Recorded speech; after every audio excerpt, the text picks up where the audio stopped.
Hi there. I just want to take a few moments to share a verse with you. And I just want to address the topic on purity. I know I'm very passionate about that word, but just walking in purity with God. It's exciting. It's a wonderful life with Him. Jesus has a perfect plan for our lives, and we just got to just trust Him with it. He knows what He's talking about. But this particular verse in James chapter 1, verse 27, it says that religion that God, our Father, accepts as pure and faultless is this: to look after orphans and widows in their distress, and to keep oneself from being polluted by the world. I thought that was very interesting.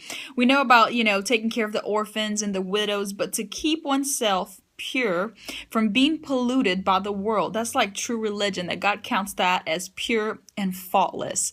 And so I just envision, like, if you're walking down the streets of a polluted city. Let's think, maybe, I don't know, whatever your favorite city is with your favorite skyline. It could be, New York City or Chicago or even in your own city.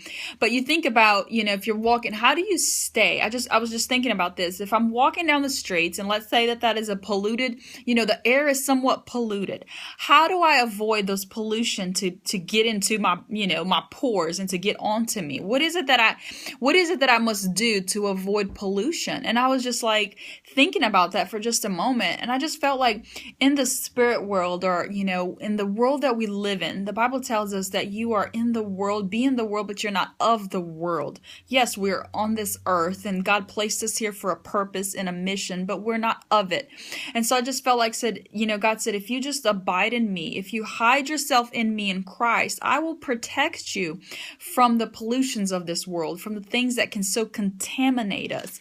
And there's a verse that it talks about in Romans 12:2. It says this: do not conform any longer to the patterns of this world, but be transformed by the renewing of your mind.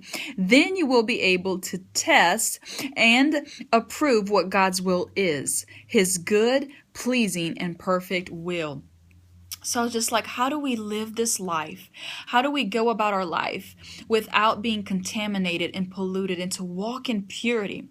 I think first is that we need to love Jesus, our relationship with Him, more than the pollutions and the distractions and the contaminations that this world throws at us.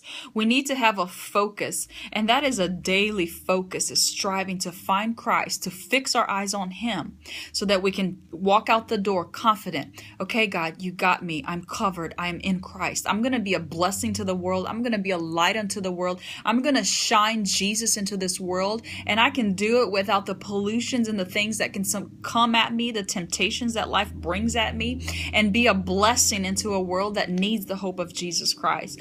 So I just want to encourage you, purity is beyond, a sexual relationship. It's beyond that definition. It's a walk with God. Be pure and be holy and faultless as He is. And the only way to achieve that, or the only way to get to that, is to be in Christ Jesus. So I just challenge you to keep walking in Christ Jesus this week.